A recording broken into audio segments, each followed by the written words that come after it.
Hi everybody out there in YouTube. I'm Lou Elizondo and welcome to my YouTube channel. I know I've been a little bit quiet recently over the last few years, but I think the time has come, time is right for me to have a conversation with you one-on-one. I chose to use YouTube so I have a chance to engage with each and every one of you more one-on-one, a little bit more intimately, and maybe address more thoroughly some of your questions you may have for me. So please feel free to drop any questions or comments you have down below.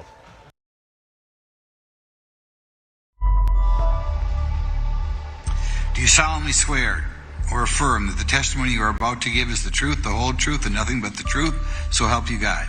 On the 26th of July 2023, Navy pilot Ryan Graves, Navy Commander David Fravor, and former Air Force Intelligence Officer David Grush testified at a congressional hearing heard around the world. I was informed in the course of my official duties of a multi-decade UAP crash retrieval and reverse engineering program. How did it feel for you, that moment? It was a very profound and proud moment for me. So you had 3 military personnel testifying on the reality of UAP. Now that's historic. Whistleblower David Grush came on News Nation and made an earth-shattering claim. It felt, for a moment, like the dam was breaking, that full disclosure was about to happen. The American people deserve to know the truth on this. But it didn't work out like that. First, Arrow denied David Grush's claims. Then, like Lou, Grush became the subject of a vicious discrediting campaign, including his own medical history. And they try to discredit him, just like they try to do me. Just like they try to do anybody else who comes out and steps out of rank. What's more, Arrow has publicly declared that it has found no evidence to support any claims of a government UAP retrieval program. As for the UAP captured on those famous videos, yes, they remain unidentified. But while the Pentagon says Arrow will follow the data wherever it leads, it says it has not found any credible evidence of extraterrestrial activity. So do you think that people like Sean Kirkpatrick are operating according to a dictated agenda, that they're being told to try and suppress interest in the UAP? What I can tell you is that what he was saying is not consistent with the truth. And when someone like that blatantly tells you something that is not true, you've got a serious credibility problem. Dr. Kirkpatrick told News Nation, "At no time did I provide false information to Congress. In fact, my team provided actual evidence, something that all of the other claimants have failed to do." Why haven't you appeared before Congress yet? There must have been numerous opportunities. Well, sure, but there's only been one public hearing so far. There's going to be more, and it's not up to me, but I can tell you I've been asked, and my response was absolutely, I will testify. Lou's a patriot, isn't he? Yes. What's driving him? He feels that humanity is owed this information. People should know if we are not alone, no government has the right to keep that hidden. A growing public movement seems to agree, as interest in the UAP question continues to intensify, both online and at UAP conferences around the country. Plus, there's been a veritable avalanche of former military officers coming forward with similar claims, including Rear Admiral Tim Gallaudet and Colonel Cal Nell. Non-human intelligence exists. Non-human intelligence has been interacting with humanity. This interaction is not new. And military-grade UAP videos are now popping up regularly, like this one over Puerto Rico, this one along the Arizona border, and this one over an undisclosed conflict zone in the Middle East. This is more than intriguing, more than provocative. It's potentially revolutionary and transformational. What can people do? What should any citizen do? How can they help you? Get involved. Talk to your members of Congress. Ask questions, whether it's around the dinner table or the water cooler. That's what I would encourage people to do. Start asking the hard questions. So Lou Elizondo, crystal ball. Let's go 1-2 years in the future. Are we going to be as much in the dark then as we are now? No, but you know, disclosure isn't a sprint. It's a marathon. It's not going to happen overnight. Disclosure isn't an event, it's a process. I think this next generation if our kids are any indicator of hope, that's where real disclosure is going to occur.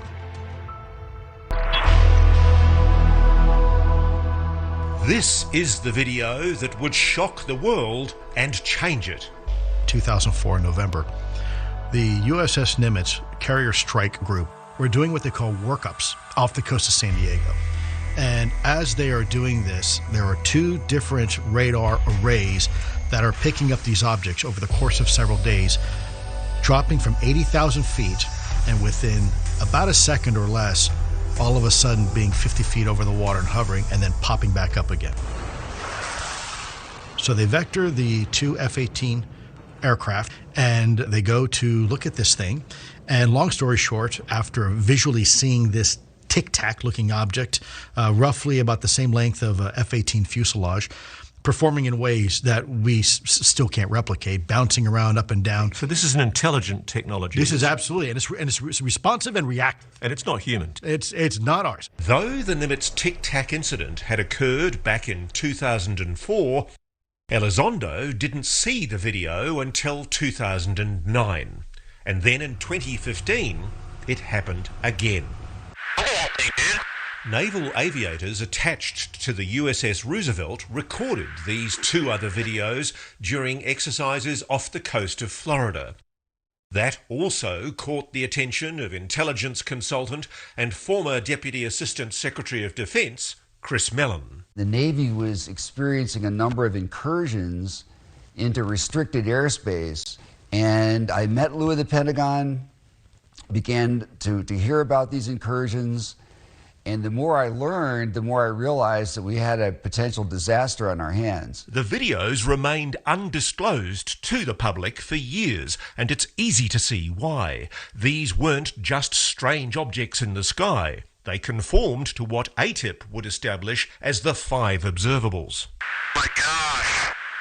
So the 5 observables include instantaneous acceleration, hypersonic velocity, low observability, trans-medium travel, and anti-gravity. In essence, the ability to defy Earth's natural gravitational force without the associated technology or means to do it. The government has said that for the record. This is not our technology.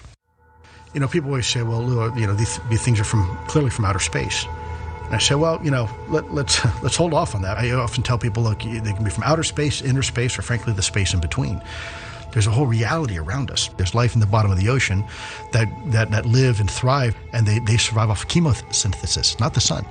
And then we have life that's, you know, deep down in the Arctic ice that's thriving, and even on the ISS space station. What do you find, though, the most plausible explanation for the intelligence that we're witnessing? I mean, these things could be just as natural as we are. They could be from the oceans. We don't know. Elizondo says ATIP also identified another pattern.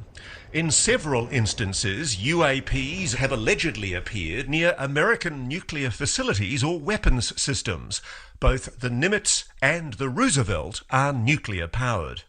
We do know that there is a very significant interest that UAP have towards our nuclear technology. A daunting thought, to be sure.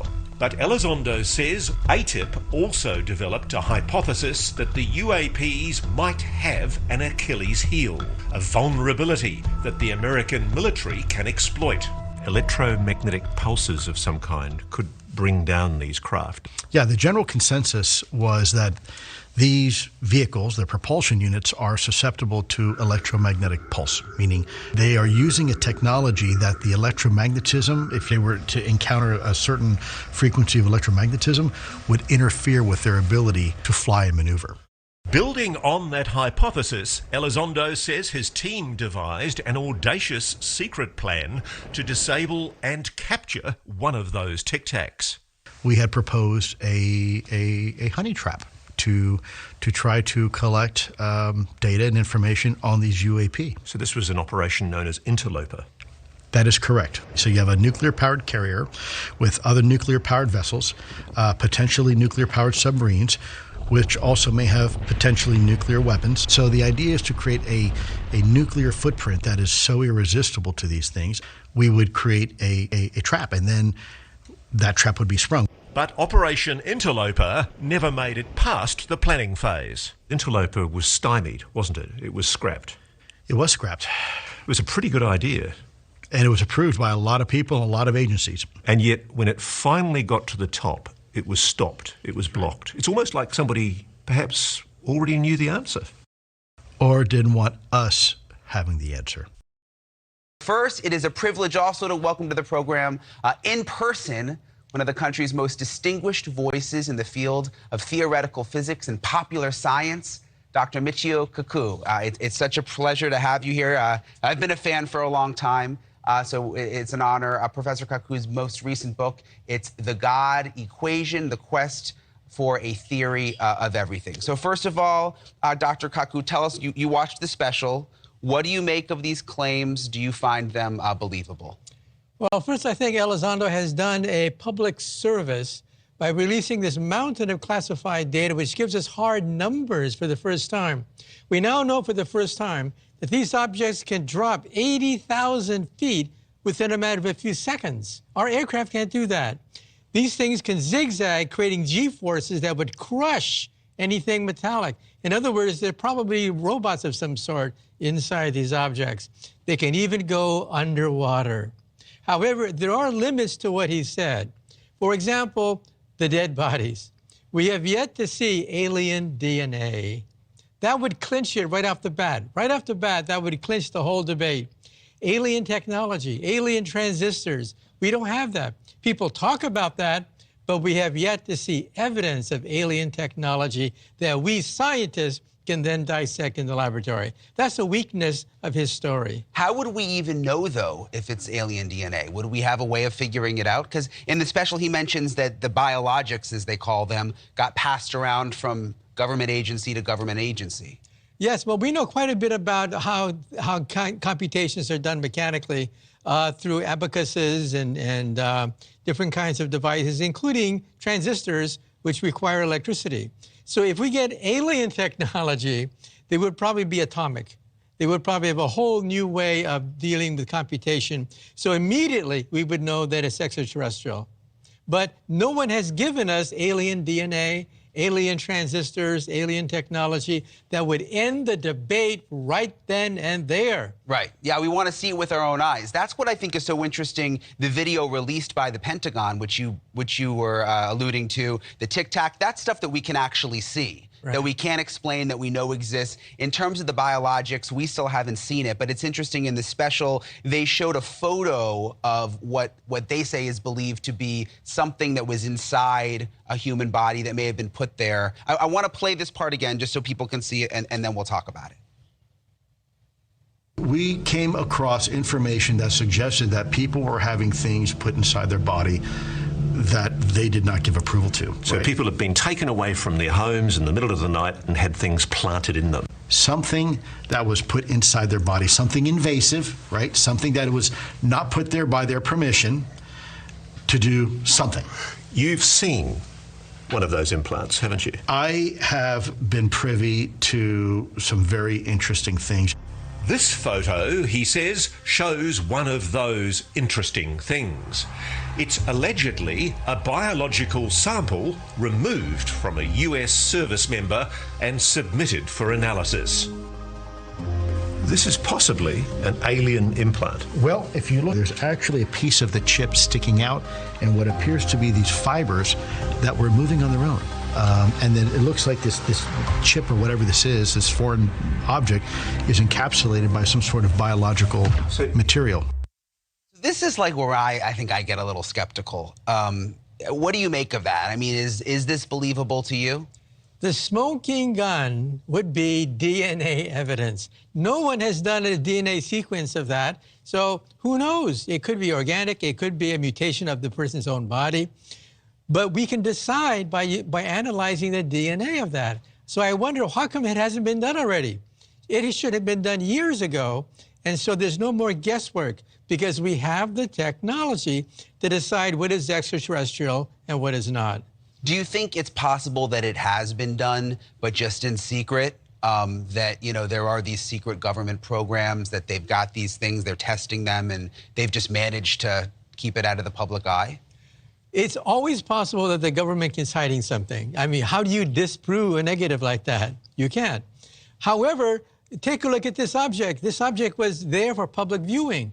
anyone could have taken a little piece of that and then analyzed the DNA to decide where it came from. So that's what I'm saying. We have to use high-tech technology in order to understand exactly what alien technology is about.